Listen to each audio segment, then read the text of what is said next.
Donc, je vais donner des exemples concrets avec des chiffres, justement. Si on prenait justement l'exemple de Monsieur Tout-le-Monde, on prend tous les paramètres de Monsieur Tout-le-Monde qu'il y avait au départ, sa résistance au roulement, sa perte mécanique, tout ça, tout ça. Donc, la seule chose que Monsieur Tout-le-Monde voudrait améliorer par rapport au départ, à ses paramètres de départ, ce serait sa résistance aérodynamique.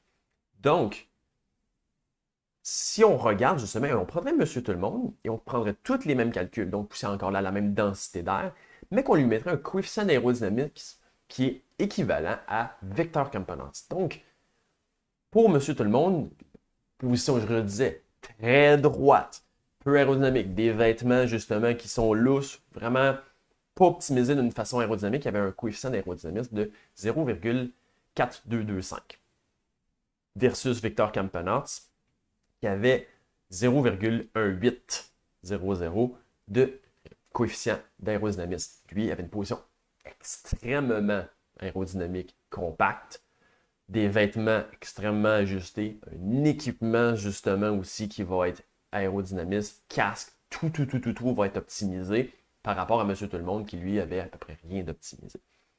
Ça serait quoi justement un peu les différences?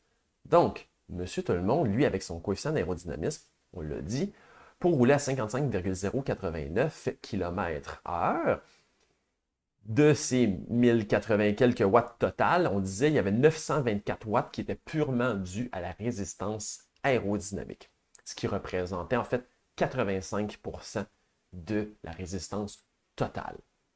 Mais si on prenait tous les mêmes paramètres, mais qu'on lui donnait le CDA de Victor Campenaerts, au lieu de 924 watts, il y aurait seulement 393 watts de résistance aérodynamique qui aurait à combattre finalement pour aller à 55,089 km/h. Bon, on va le ramener dans des mesures un petit peu plus réalistes que 55 km/h. On va dire justement, ben, à 30 km/h, c'est 149 watts avec son CDA à 0,4225 qui va avoir à combattre pour la résistance aérodynamique, ce qui représente 69% de la résistance totale. S'il veut rouler à 30 km/h, mais avec le CDA de Vector Campenaerts, il y aurait une résistance de 64 watts au lieu de 149 watts à 30 km/h. C'est énorme la différence. Même à 30 km/h, finalement, il va gagner près de 90 watts, 85 watts. On diminue ça, on regarde ça justement à 200 watts avec justement son coefficient d'aérodynamisme. S'il pousse 200 watts, Monsieur Tout-le-Monde roule à 29,1 km/h. S'il pousse le même 200 watts avec le coefficient d'aérodynamisme de Victor Campenaerts, il roule à 37,3 km/h. C'est énorme comme différence.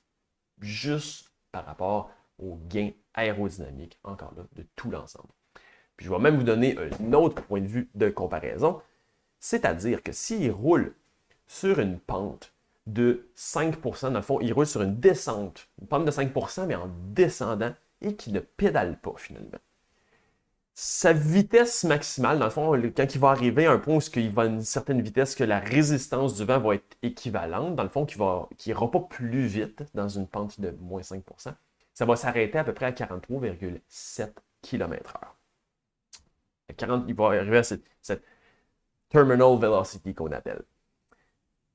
Dans la position, avec l'aérodynamisme de Victor Campenaerts, 0 watts, quelle vitesse que ça va donner? 66,8. Donc, les deux ne pédalent pas, mais ont une optimisation de l'aérodynamisme qui va être vraiment les deux à l'opposé. Un roule à 43,7 km/h, l'autre à 66,8 km/h.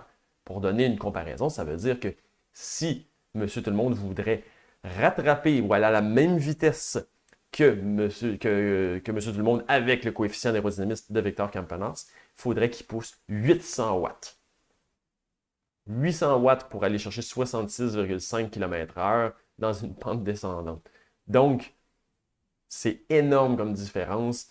C'est sûr que là, on passe un peu d'un extrême à l'autre. On a Monsieur Tout-le-Monde qui avait vraiment un aérodynamisme aucunement optimisé et Campenard qui lui est très, très, très, très, très optimisé. Mais là, on voit vraiment des différences énormes pour aller chercher des gains énormes. C'est là que le gros du gain, dans le fond, entre Monsieur Tout-le-Monde et Victor Campenard se passe.